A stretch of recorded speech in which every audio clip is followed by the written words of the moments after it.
What's up, everybody? On this episode of The Nerd Man, I am going to be talking about fear, sort of a Halloween themed episode.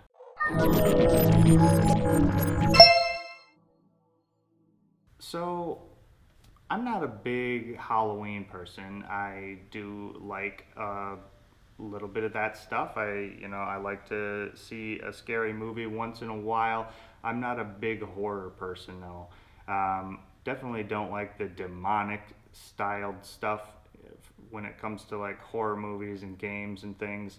More of a creature feature type person myself, but we're talking about movies and games and things today, and I wanted to talk about sort of that element of what Halloween, tends to be about with people, and that's sort of fear and scaring people and different things. So I kind of wanted to expand on the idea of fear in video games and movies and how it's sort of used in different ways and what I like about it and what I don't like about it. So again, as I often do, let's go back a little bit into the early days of my history with sort of movies and games and stuff. As I said, I was never much of a person that wanted to see a lot of those. I mean, I've really never even seen the quote unquote classic horror movies and things like Exorcist, and I've never even seen the Halloween movies. I have seen a couple of the Nightmare on Elm Streets and things, but the stuff I liked was more of the creature stuff, and things like Gremlins, I remember, was one of the first sort of horror things I ever saw, and Critters. Well, I mean, I would watch like Tremors and Screamers, I remember. So I really like the sci-fi horror type creature feature stuff. And then, as time goes on in regards to games, I really started off with sort of Resident Evil is really, I mean, I think Resident Evil sort of launched the horror genre in video games for the most part. Um, and then Silent Hill kind of came afterwards.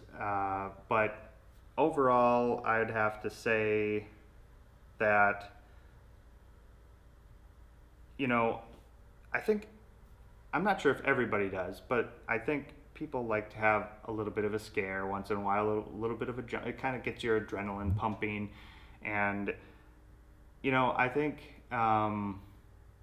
what sort of stands out to me with how fear, let's let's talk about fear in sort of movies and how I think it's used in movies. Now, they're going to kind of cross over between movies and games, but you have sort of that, I think, as an audience member, it's a little different than playing a game, because as an audience, what scares you is sort of just an intensity, a build up to different things. Of course, if you're a person that, you know, gets scared by creepy things or creatures or monsters and things, that's going to build up a level of fear in you.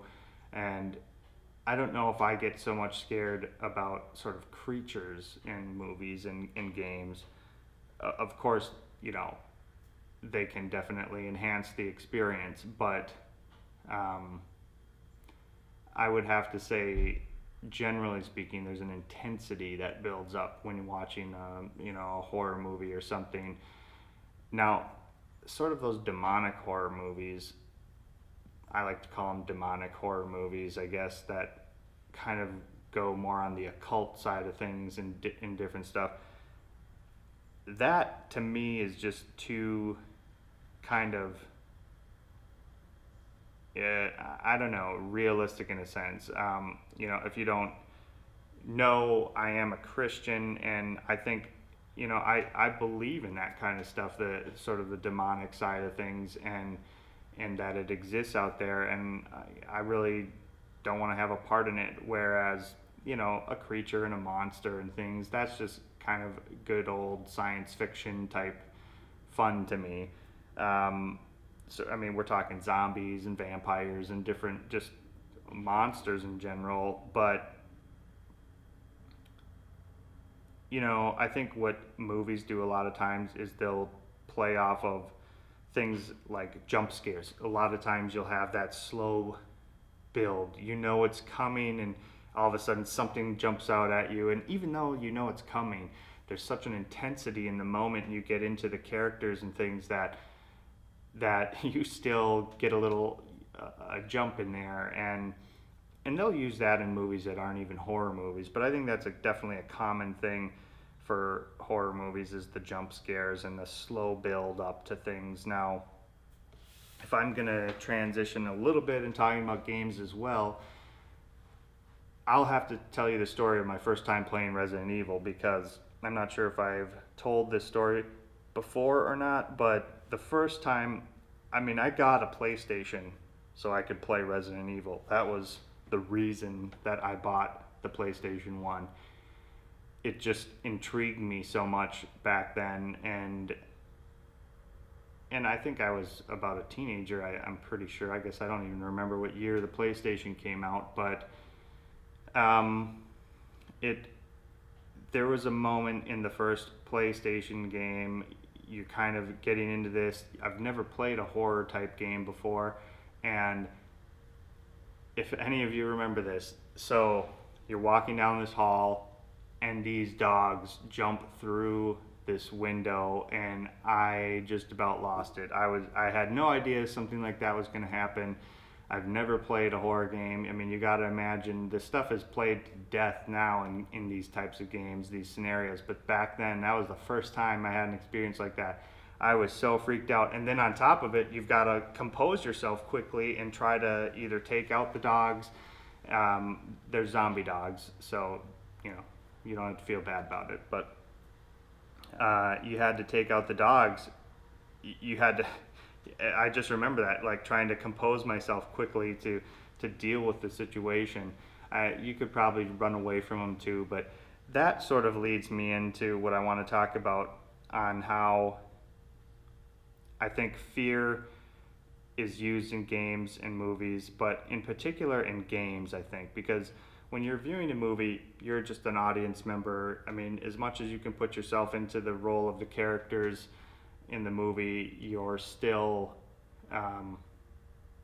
sort of just observing it. But in a game, there's a different sort of an aspect, because you're sort of playing that character, and in that sense, you're embodying the character, and you're in that moment with the character. And I think all those previous games, Silent Hill had that, when something was coming, you had that radio static noise that would sort of build up, but you had the mist all around you, so you weren't quite sure where it was coming from. And now Silent Hill was on the edge to me, because that definitely played to the occult and things that I don't like. But so that game had more of an intensity level to it for me, where Resident Evil was more of that creature feature, sort of just a fun movie like Tremors and things. But Gremlins, like I mentioned. So you had that. In Resident Evil, you had the choice, essentially. You had the choice to fight if you wanted to, a response, I think fear often has that sort of fight or flight response. And you had the choice. You had the choice to try to attack the zombies and things in Resident Evil, or run. And sometimes you had to face them to get past a point, but sometimes you could just run past them if you didn't want to deal with it. And I think that's an important element to these games in particular, because what I don't like about horror games and fear in that sense is when you don't get the choice and the game chooses for you, then fear kind of turns into frustration. It's no longer fear anymore. It's just like becomes frustration. And I'm going to give you the example of sort of, I know the game hasn't come out yet, but I've talked about it in the past. Resident Evil 7, I've seen the demos and played different things. They're changing it in that game. And they're changing it to where, as far as I can tell from the videos and demos and things, you don't get a choice all the time. You have to run and run away. And that is very reminiscent of a game called Outlast. Outlast is this horror game where you're sort of in this insane asylum. You're a like investigative reporter trying to get the scoop or something, and I played it. I had it free for PlayStation Plus when that first started on the PlayStation 4, and I tried playing it a little bit, and I couldn't stand it because the whole thing, the game has an intensity about it. It does all the typical horror things, jump scares, build up, what's coming around the corner, but it has essentially this creature or person in the game that sort of hunts you while you're playing it, and basically you can't pick up anything. You can't pick up a weapon. I can't even pick up a chair or do anything, something to defend myself with. You have to run. The game forces you to run. Every time that you come across this thing, come across anything, you have to run. You can never fight back. And that's sort of how that new Resident Evil 7 is going. And it becomes frustration to me. Now, because I believe that in a horror type game, you should have choice. Because that's the true nature of it. If I'm going to embody this character and play this character and get into the storyline, I need to have choice. I need to have the ability to fight back, even if fighting back is near impossible. I reviewed Elder Sign. It's a board game. And what I love about that game is that the whole time you're trying to sort of prevent an ancient one or great one, whatever they're called, basically Cthulhu or one of the other big monsters. You're trying to prevent them from essentially awakening, coming alive or whatever. But if they do come alive, that's still not the end of the game. That just starts another phase of the game where, well, now you have a chance to beat the monster or lose, essentially, but you still have a chance. You still have a choice in whatever. Whereas, like this Outlast game, you don't get a chance. You don't get a choice. If the thing finds you, you're done. Just instant. You didn't get a chance. I can't even throw a punch, anything. So that becomes frustration. That's when fear becomes frustration, I think, when you don't get a choice. And another great example of fear is sort of the Telltale games, the Walking Dead series. I've never actually seen the TV show. If you look along the lines of my podcast here, you'll go back to Movies versus TV podcast and know that I just don't like to get into shows because they just, I don't know. You'll have to go listen to that podcast if you want that answer. But the Walking Dead series by Telltale Games, those are great too. Those are essentially horror games. I mean, they take place in a zombie universe and things, but they give you choice, and the choice kind of becomes the fear, the intensity. Because what if I pick this? What if I pick this? And you have to make these decisions quickly, and they all have a sort of consequence to your choices, whether good or bad, and that's what makes those games intense, which plays into the fear aspect, and that's what makes them great. I really love those games. All the Telltale games have that element to it, but The Walking Dead in particular falls under that sort of horror theme with the zombie apocalypse essentially. But that's what I kind of look for in a game or scenario that has to do with horror and themes and stuff.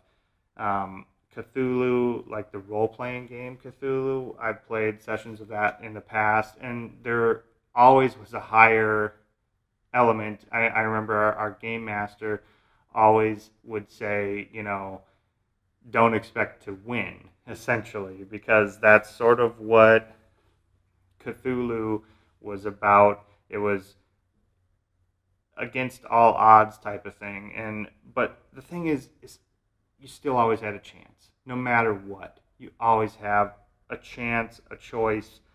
And that's what's great about book role-playing games and things. You always have a chance, a choice to make whatever. And, movies, you're just sort of along for the ride. You get to just sort of experience what the characters are experiencing through their perspective. You really don't get any choice there. I don't think that, well, I'm going to go back. I do think it leads into frustration sometimes, because you always watch a horror movie and you're like, why are you doing that? What? Don't go over there. And things, it becomes frustrating because you wouldn't do it. At least I wouldn't do it, or something. Each person deals with fear differently. Like I said, fight or flight. I'm definitely more of a fight-sided person than flight. So some people don't understand that, and they say, why don't you just run? But it's because I always like to think I still have a chance, sort of thing, So, I don't know, that's sort of my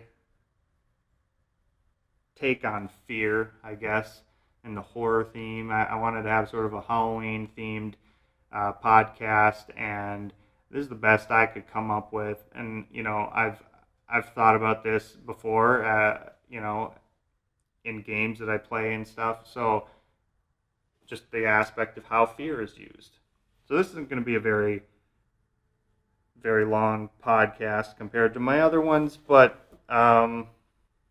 let me know if you guys, after listening to what I had to say, do you guys have any thoughts on that? Or maybe let me know something that you think I might like, or something in regards to games or movies or whatever that might fall under sort of the stuff I talked about today. And as always, if you're watching on YouTube, subscribe and everything. Subscribe to my channel on YouTube.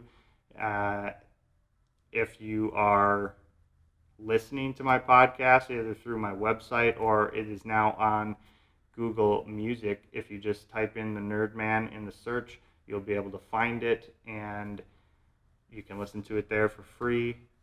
If you really want me to put it on to iTunes or whatever, I guess I'll need to hear back from you guys on that one, because again, if you go listen to my podcast, not a big fan of Apple, and kind of keeping it off of iTunes for now unless I really have a strong feedback about it. So on YouTube, keep YouTubing it up. On anywhere else, my website, if you're listening to this, I will talk to you guys next time. Bye.